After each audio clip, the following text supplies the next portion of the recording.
What's up? Good morning, folks. Good morning. And it is a good morning. The sun is shining, and in spite of the heaviness or the darkness that we feel right now, it is a good morning. So, from me to you, from the pastor to you, good morning. Good morning. Please share this out. I'm running a couple of minutes late. My apologies. I'm trying to figure out just what direction we're going to take on this live. I know right now there are a whole lot of people who are confused, hurting, frustrated, and a whole lot of different adjectives to describe people's emotions right now. So I just figured that it would be important for me to at least get on and to share a little something, for clarity's sake, to clear up some things because yes, this is a period of time um, where the grief and the sadness and even depression, it can be overwhelming. We can't let it be overwhelming. Okay, we need direction. We need to know which way to go. And I'm hoping that in this brief live that I do today, that I'm going to be able to help that process along. Now, let it be known, okay?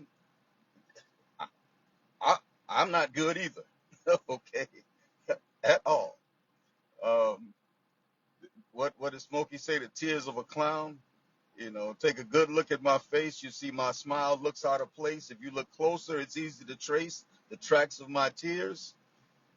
Yes, I am totally not only disappointed in the outcome of yesterday's elections from the top down, uh, but also bewildered by it. I don't understand. I just don't understand, and I'm sure many of you don't understand, and that's why I wanted to get on today and to real early and to try to get in front of the heaviness that we have, the shared heaviness that we have, as we all sit back and wonder, just as we did in 2016, November 8th, 2016, as we wonder what happened, what the heck happened, how could this be? Now, in 2016, let me just be honest with you, we never got an answer to that question. It happened. I could have put a SH in front of that it, but I didn't. It happened. And just like right now, where we're at nationally right now, it happened. And the question is, I ain't got no music and nothing like that. I'm going to tag some people. I'm going to take a minute and tag some people.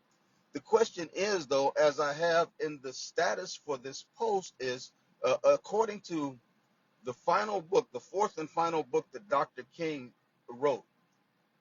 It was the last book that he wrote before his assassination in 1968. It was released in 1967.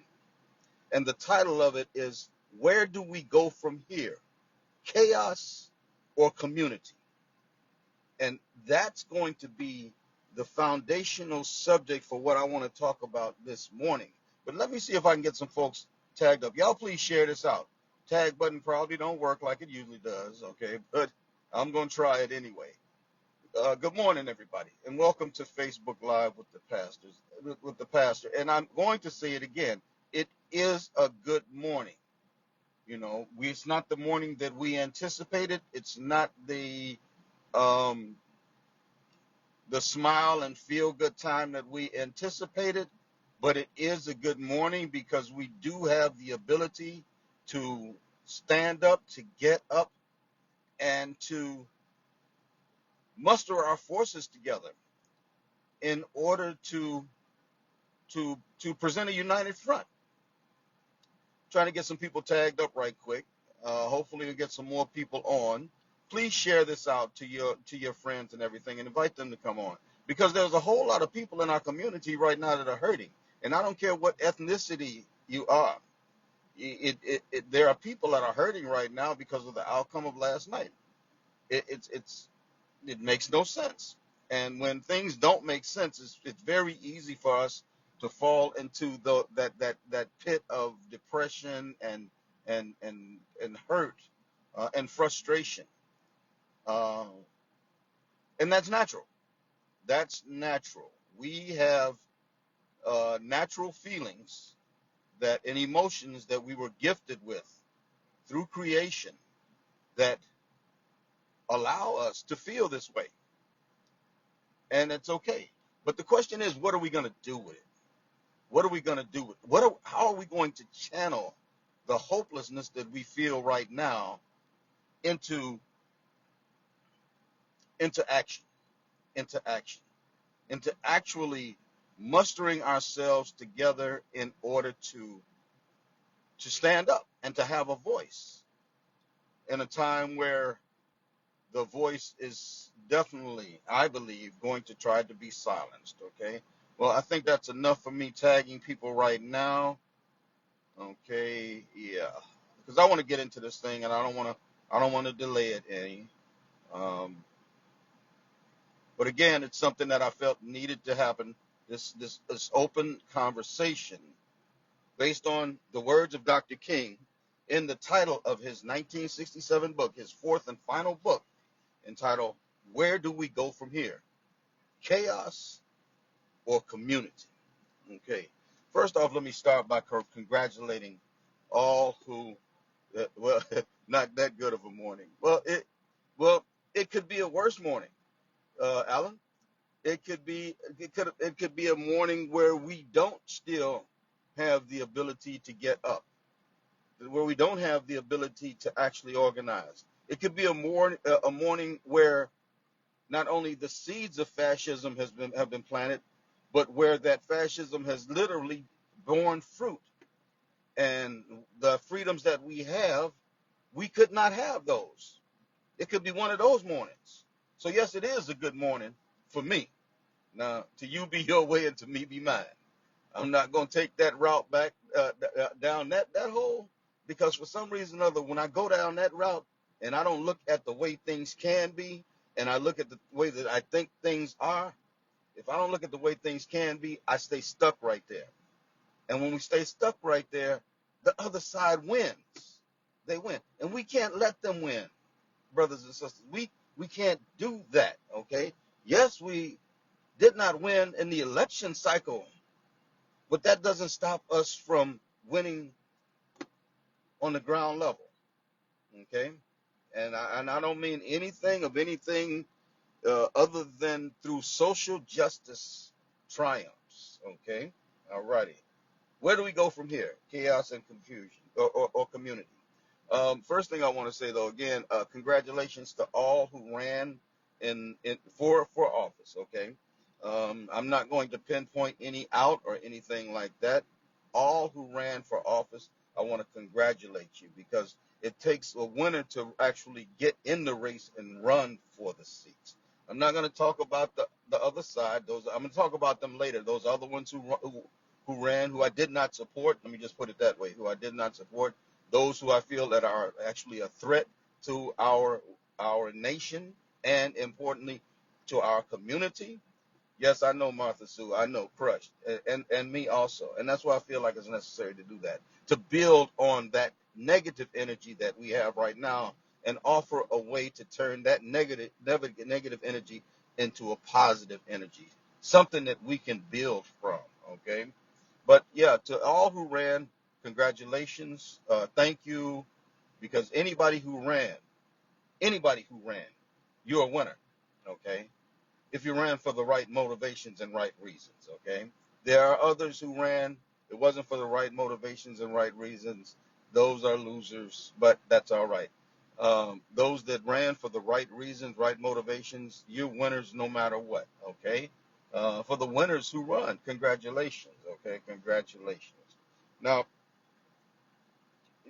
you know, there's a problem because many people didn't even see this coming. Okay. I didn't see it coming, but it wasn't because I wasn't aware of what was happening around me. It's the same message that I've put out to people consistently over time. This the impending threat of a Donald Trump second presidency, especially in the light of the release of Project 2025. This is an existential threat to us as a people. And I don't just mean black people, I mean brown people, I mean our Native American community, I mean our white community, those who don't fit into a bracket, those who actually supported Donald Trump and the MAGA candidates down up and down the ballot. Many they didn't see that coming.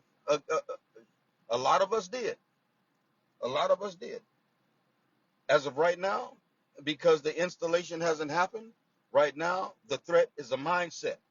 Okay, it's a mindset that showed out in Orangeburg at that polling station.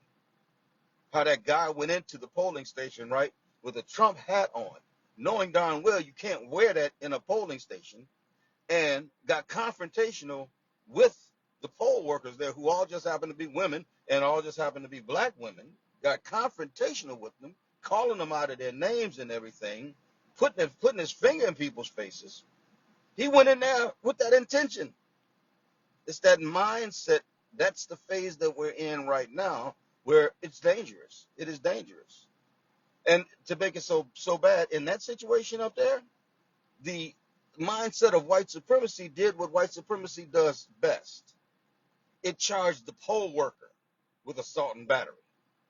And as far as I've seen so far, I called Sheriff Ravenel and I haven't gotten a call back in 2 days. Left a message with his secretary. In 2 days, I haven't gotten a call back because I know that this woman was charged with assault and battery. I don't care how minor the charge is; it makes no difference. But the instigator, the antagonist, I haven't heard anything about him being charged at all.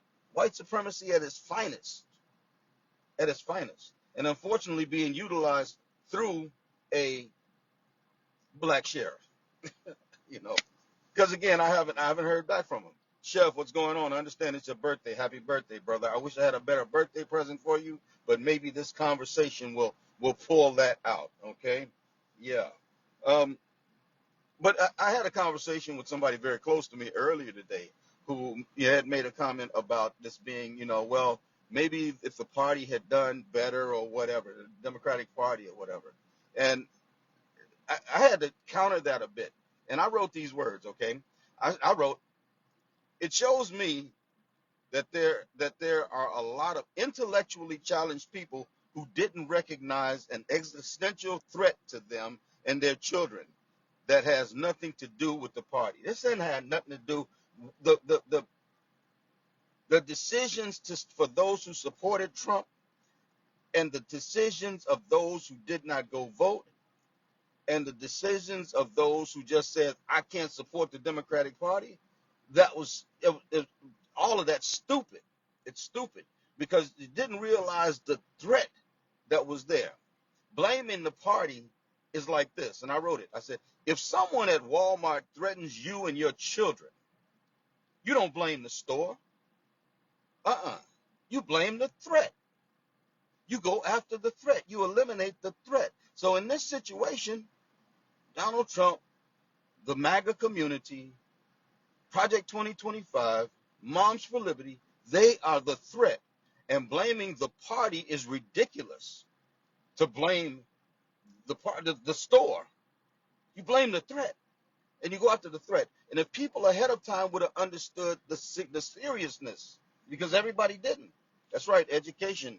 Education is the key. The seriousness of the threat that we were under, then we would have eliminated the threat. But I don't believe many people saw this coming. Okay? Right. And now what was a threat yesterday? On November the 5th, what was a threat yesterday will soon be a reality. Okay? And our families, this is how deep this is, that many people did not understand this. Our families will most likely be the targets of this new age of fascism. It's just that simple. It's just that simple. And yes, I have to paint this darker picture right now. Okay? Yeah, Renee, the country was not prepared to elect a woman, much less a black woman, not in our lifetime. I think that played a part in it also. okay? Right along with the underlying tones of white supremacy that is inbred in the hearts of some people who don't really understand their true nature. When you have somebody, a grifter, a con man who can tap into the desires of a person, that's how con men successfully run their game. They tap into that source, get the person to believe in them no matter what they do, and then they can run game on them. So that's what he did. Yeah, no, that thing about the sexist thing about not electing a woman, that definitely played a part of it. Y'all please share this on out. Share this on out, okay? But again, as I started out by saying, this ain't nothing new. We did this in 2016.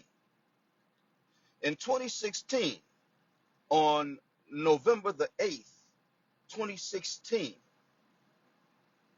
in the general election, we went into that election with huge hopes for Hillary Clinton that she was going to do what we thought Kamala Harris was going to do yesterday.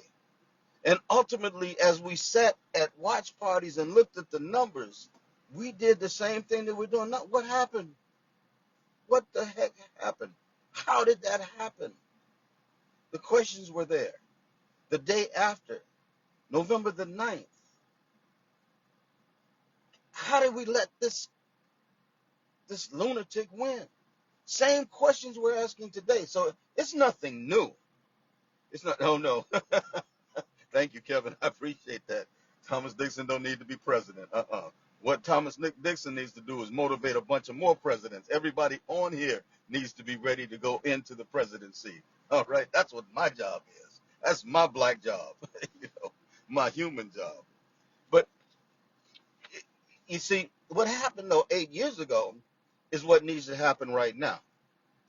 Okay, the anger and the frustration, the pain that's being felt right now, it, it needs to be channeled in a direction into activism. I'm just going to say it, into activism. We need to get mad and do something. We need to let that hurt of what happened yesterday motivate us to get up off our couches, get up off Facebook and social media, and really do something. Okay, 8 years ago, 8 years ago, after a nightmare night, just like yesterday, all right, people started to organize. People started to organize. 8 years ago, groups like Surge, SURG, showing up for racial justice, Indivisible, a group called Indivisible, another group called Action Together, group called Our Revolution. These are all South Carolina groups now. Our Revolution, South Carolina Courage Campaign, Dem Enter, hashtag Dem Enter SC, and other groups. They just sprung up out of nowhere, sprung up from the grassroots of South Carolina and started organizing. All of these groups, there's some on here who might remember some of those groups. But the irony is that those groups, that there are too many people who don't remember those groups because those groups rose up and they went back to business as usual instead of staying in the fight. You see, those who win fights stay in the fight. If you get knocked down in the first round or the fifth round and you don't get back up, fight over. Enemy wins. Opponent wins. But when you get knocked down and you get back up and you keep fighting, you get knocked down and you get back up and you keep fighting, and you go to the 10 rounds or the 16 rounds, and at the end of that, the referees, they make a judgment, and where you might even think you lose, you mess around and they lift that hand and say, winner, the victor. But you got to stay in the fight. And in 2016, when these organizations, I'm telling you, I worked with all of them, Surge, Individual, Action Together, Our Revolution, all of these groups, I worked with all of them everywhere. The only one I really do know that's still working is Grand Strand Action Together. Ashlyn and her team up there, they're still working. They're still working. Earlier, when Obama was in office, Occupy, the Occupy movement, but it fell off. We cannot do that. Sustained superior performance is what changes things. Let that anger turn into activism. But what complicated the situation with those groups after in 2016? 2016, November the 8th, 2016, Donald Trump won the election. I'm sitting there at the watch party looking at the board saying, that can't be right. That can't be right. Matter of fact, I knew that night I was getting ready to defeat Tim Scott. And had I done so, I would have been in the Senate for the last 8 years. Guaranteed South Carolina would have been much better represented than it is right now. Most of y'all probably don't even know that I ran for U.S. Senate in 2016. So my good brother Kevin, he said run for president. I tried to run for Senate and didn't get the support from my state that it took to win. Trump took the state. So did Tim Scott. All right. But that's neither here nor there. Let me go back to what I'm doing. So here's the problem, though. Yes, the group started up, and they was on fire. They was on fire. But the farther that we got away from the inauguration day, inauguration was January 20th, 2017, okay? The farther we got away from that date, the more the momentum fell off, okay, within the groups. The more the momentum fell off within the groups. Instead of continuing to run hot and keep up the press, most of those who were angry and frustrated and depressed on November 8th, 2016, they began to lose their fire over time. And the force from which a woman's march, it was a woman's march the day after the darn inauguration in 2017. The force that was behind that march, it began to fall off. That march put millions in the streets on January 21st, 2017. And after that, it was hot for a while with the groups, and then they began to fall off. The march,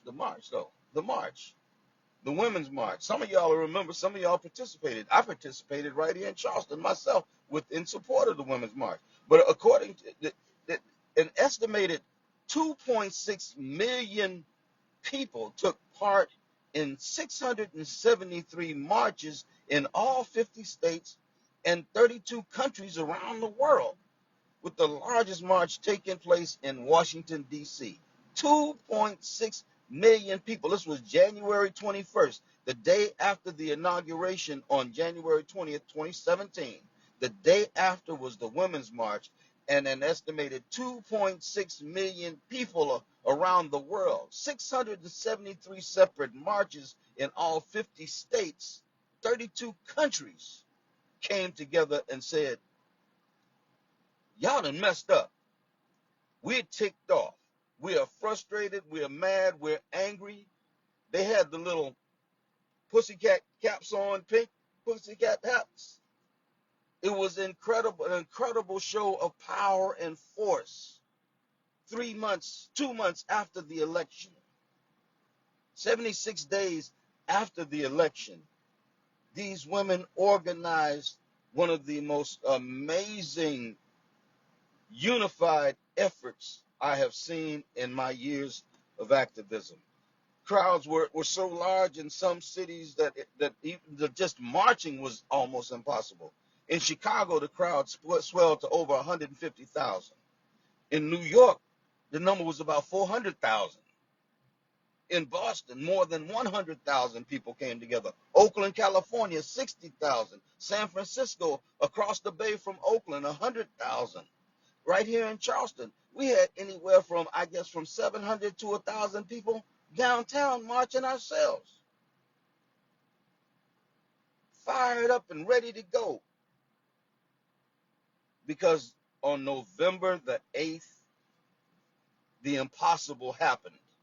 And the impossible gave us the next day a heaviness and a weight that many people stood crushed, as Martha Sue said, crushed, devastated by the direction the country was heading, the outcome of the election, and the fact that all of us believed that it was going to be different, crushed.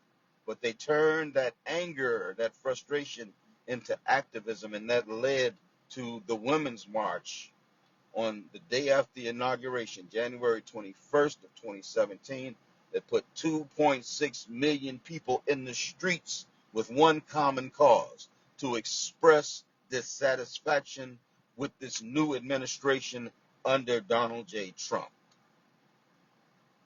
A strong statement. But after that, this was 2017, remember, it's the fire was good during 2017. The organizations were thriving. They were still protesting. They were showing up. I remember Trump flew into Charleston International Airport at one point. We showed up 100 strong out there with signs and everything. You know, there was involvement and engagement, but that started to fall off. It started to fall off. Then came COVID. Okay, and that added to the ever declining momentum that we had. COVID did. And COVID, that was followed by the upset of 45 to Joe Biden. So we were declining at one point already. Then COVID hit, and the decline, because we couldn't get out and get together and socially mingle and things like that the way we were accustomed to. So the decline started further going down. Then Joe Biden won in 2020, beating 45, beating Trump.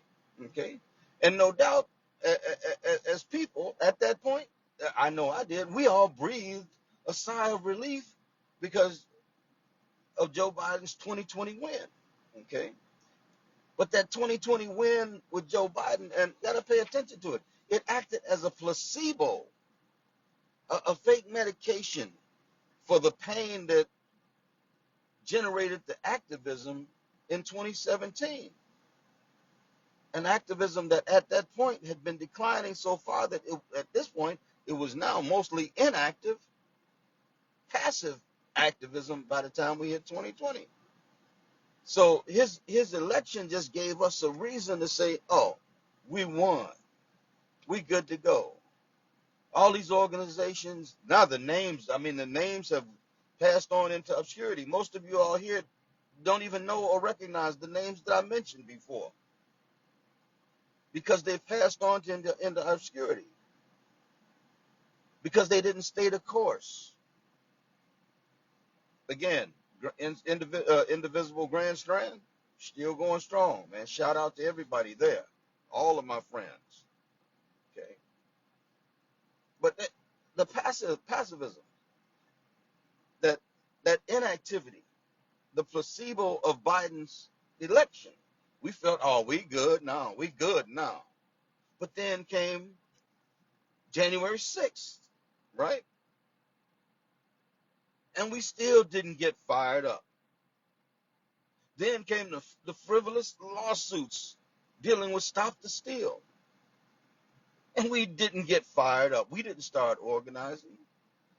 Then came the rise of the hate groups and anti-Semitism and anti-LGBTQ and the attack on education, our children and their future. And we still didn't get fired up. Then they overturned Roe v. Wade. The blatant rejection of a woman's right to decide what's best for her own body. And we didn't organize. We didn't get fired up. We said, okay, all right, I got to go to work. I got to do this. I got to do that. We got family reunion. We got this. We got that. And we had all those things going when these organizations came together. We still focused on our personal life and what we had to do, but we all had a unified focus then on the issues. But it fell off, and we didn't get fired up. Then came the court cases and the criminal conspiracy convictions and the felony court convictions, all of this here. And where we at, we still did not get fired up. When I asked the question, where do we go from here, chaos or community, it looks like for at least the last 4 years or better, actually probably about the last 5 years, we've chosen chaos over community. And that ain't right. That ain't right. We have got to channel this anger and frustration and depression and crushed, overwhelming feeling that we have into action right now. Not violent action, not any action that goes against the law, but in compliance with our First Amendment rights to gather, to peaceably assemble, to express our redress of grievances. These are constitutional rights that we have. I just talked about what caused them to fall off. It's over time. It's as if the the reason why we get involved in things does not remain as strong as when we got. It's like a hobby. You ever had a hobby and you're like really fired up about that hobby? I'm going to learn how to play this guitar. I'm going to learn how to play. And if it never really comes that you become very proficient at playing the guitar, you're fired up at first, but over time it becomes, ultimately the guitar winds up sitting in the closet somewhere. It works the same with our organizing, and that's what it cannot do. That's exactly what it cannot do. Hmm. I read something from my friend T.O. Hardiman. He's Mr. Ceasefire. He started the Ceasefire um, organization in the city of Chicago. Very successful as far as ceasefire. But T.O. wrote this morning, he wrote these words. He said, Kamala Harris did not lose the election because she's a woman. Okay?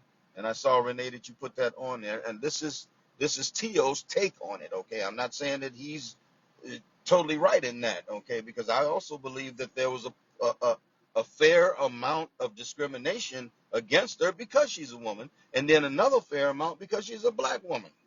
Okay? Let's just get it straight. That's it. But he wrote, Kamala Harris did not lose the election because she's a woman. She lost the election, and this is another spin. She lost the election based on who the people believe could fix the economy. Okay? This could be actually right. Okay? Could fix the economy, solve the Middle East conflict, deal with illegal immigration, and bring traditional family values back to the United States. No matter how wrong them believing that might have been, no matter how deceived they may have been, these could have been the reasons why as a matter of fact, these probably are the reasons why they supported them. No matter, even though we know that there's a lot of bull. Forgive me for saying it though. You know, she lost the election based on who the people believed could fix the economy, solve the Middle East crisis, conflict, deal with illegal immigration, and bring traditional family back to the United States. Okay, the Republicans did, and he made a great point. The Republicans did an excellent job of painting a picture that Democrats have failed the people. Absolutely, they did a great job at it. One of our biggest problems is that Democrats don't know how to message. We don't know how to put language out there, and we're weak at it. And as a matter of fact, the Democratic Party, and I'm going to say that, I don't care if it's Crystal Spain or Jamie Harrison, and I think that Jamie is doing a good job. But I think that he's not aware really of what grassroots organizing is about. But when it comes to messaging, mm-mm. They went to sleep after Joe Biden got elected. Straight up. They went to sleep after Joe Biden got in South Carolina.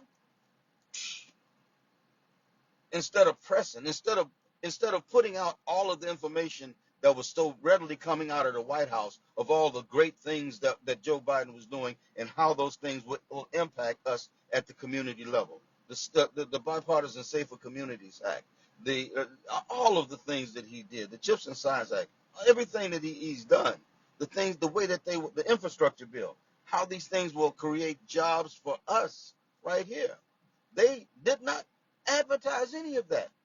They just said, okay, well, people don't know about that. No, people don't know about that. But the Republicans, they message. They consistently message. They put their word out. And they put their word out, a whole bunch of lies about Donald Trump saying he can fix the economy, solve the Middle East conflict, deal with illegal immigration, and bring traditional family values back to you. All of that's a lie. But that was their message, and they were effective in communicating that message. The Dems don't do that. Tio went on to say the message resonated loud and clear. Millions of voters would rather vote for a convicted felon than to vote for a perceived failed democratic system. That's what happened. The Democrats could not reinvent themselves. There's an African proverb that says you cannot build your shield on the battlefield. Wow. T.O. nailed it. He nailed it. Okay? Nailed it. Mm, mm, mm. So the question is, right here this morning, where do we go from here? Where do we go from here? Yeah, I know, Gabrielle, and congratulations on your win. Okay, I know you've supported, and that's all right. But where do we go from here? Chaos or community? Because there's going to be a tomorrow. Just like the sun rose today, the sun is going to rise tomorrow. The sun is going to rise for the next 75 days until the inauguration on January 20th. And the sun's going to rise on January 21st. Where do we go from here? Chaos or community? Do we take the situation as it is and accept it as that fact, that ultimately, if this Project 2025 becomes a reality, if fascism and the rise of fascism becomes a real reality in our day-to-day lives, what do we do in preparation for that? Do we just sit idly by and we go inside of our little cubicle, our little home address, and we are oblivious to what's going around? Or do we come together and stand up? Do we organize? Where do we go from here? That's right, Latoya. Where do we go from here? Do we do like they did 8 years ago? All of these groups that popped up. I mean, just amazing groups.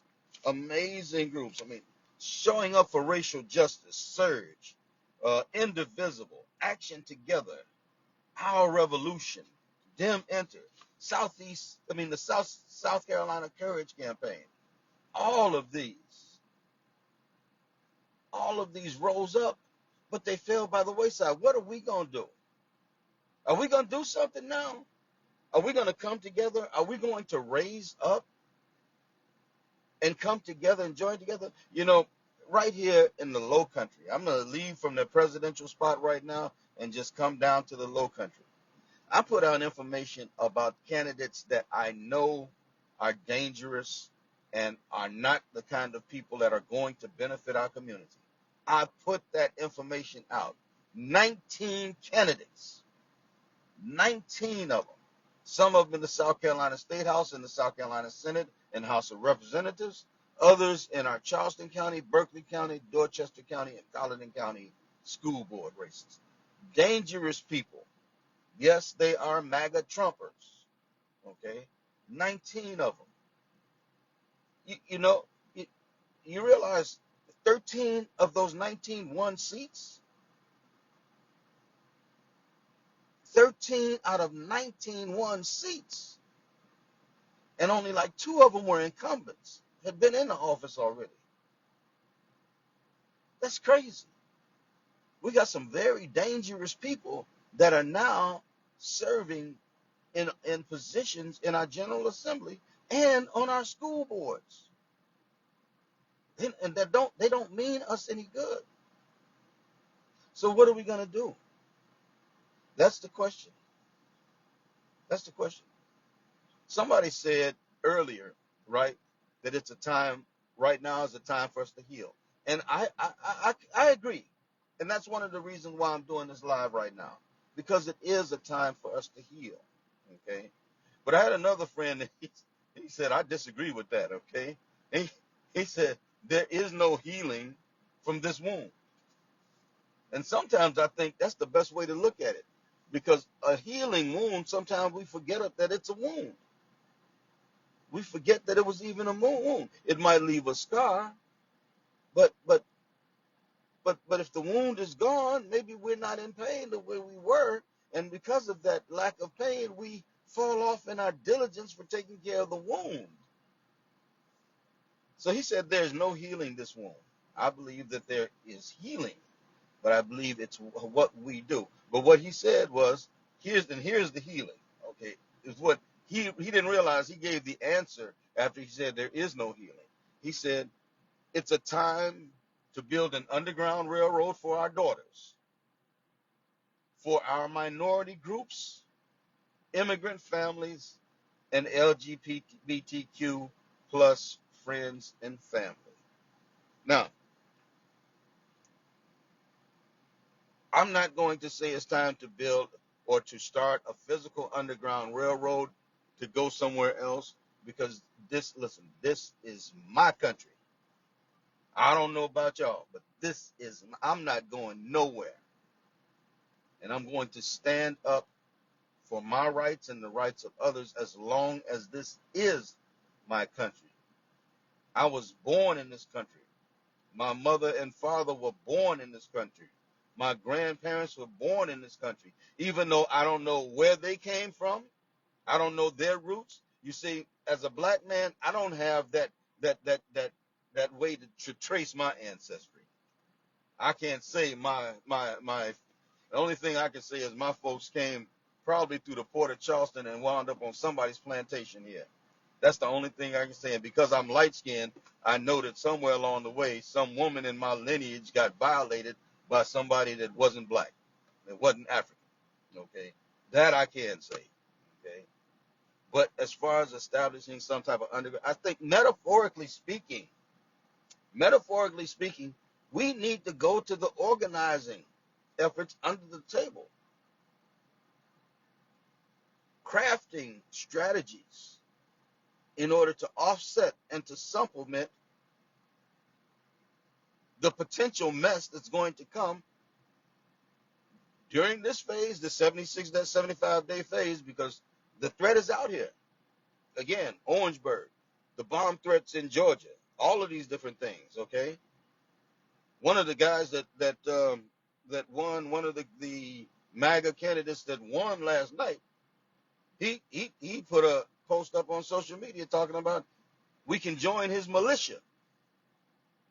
This is dangerous.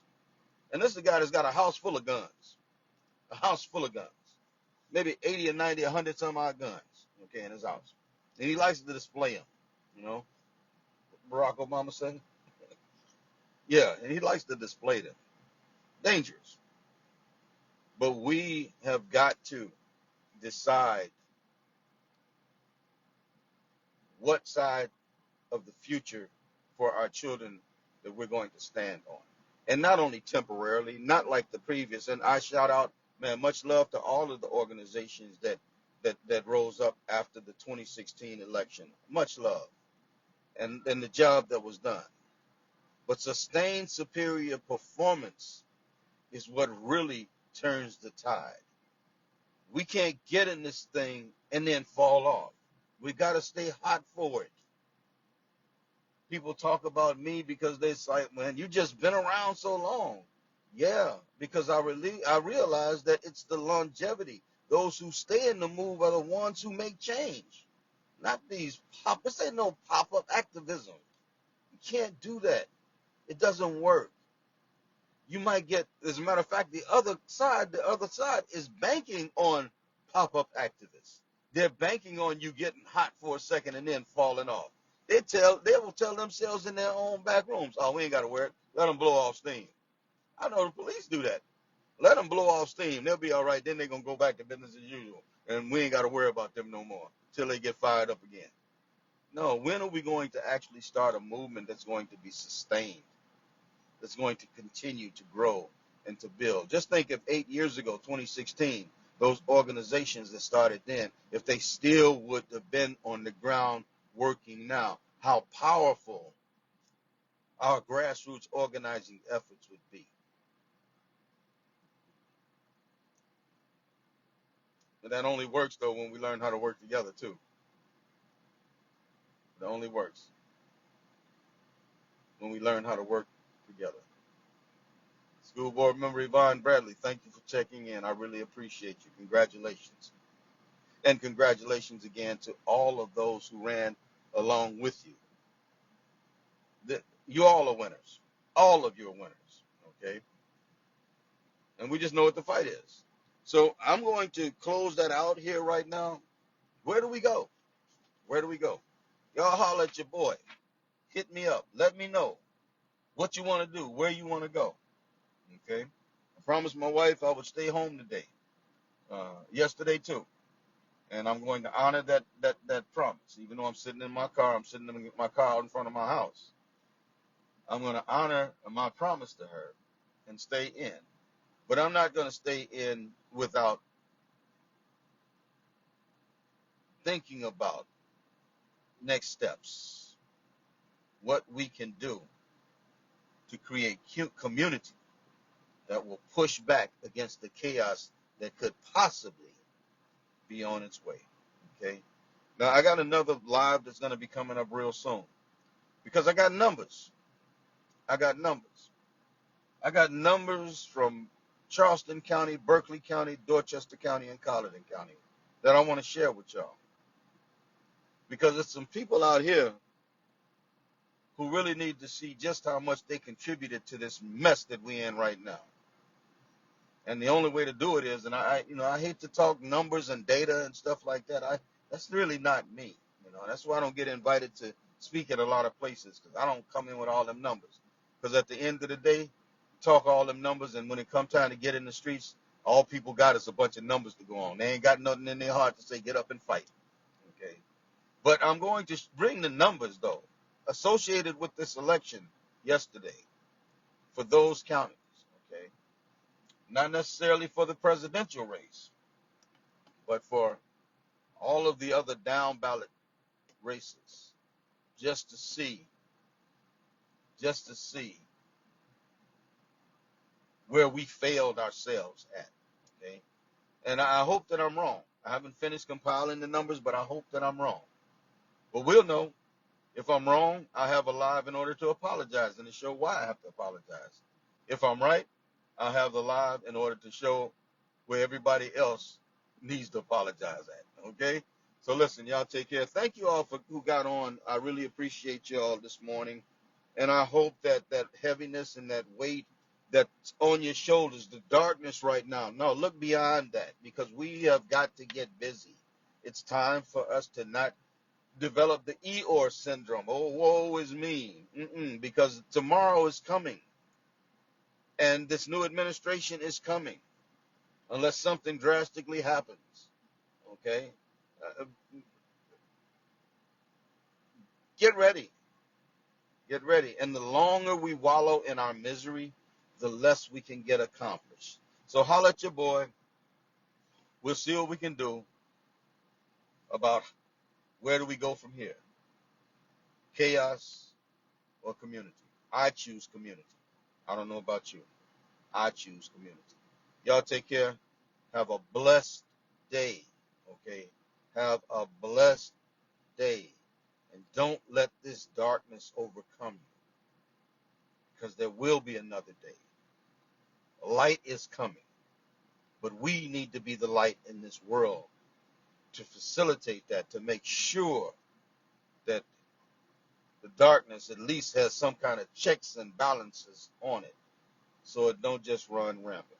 Y'all take care. I love y'all. I love y'all more than you all know. As a matter of fact, I love you, and there's absolutely nothing that you can do about it. I love them other people. That's just me. That's just me. I don't like their ways. Definitely be ticked off about what they do and how they do it. But that's not going to stop me from loving them. If any of them was caught in a situation where they needed help, I'd help them. Just like that. Then they're probably the type to turn around and spit on me. Oh, well, I did what I was supposed to do. As much as it's in me to do what's right. That's what I'm going to do. Y'all take care. Have a wonderful day. I'll talk to y'all soon. Another live coming real soon with the numbers. Okay? Holla at your boy. Take care. Peace.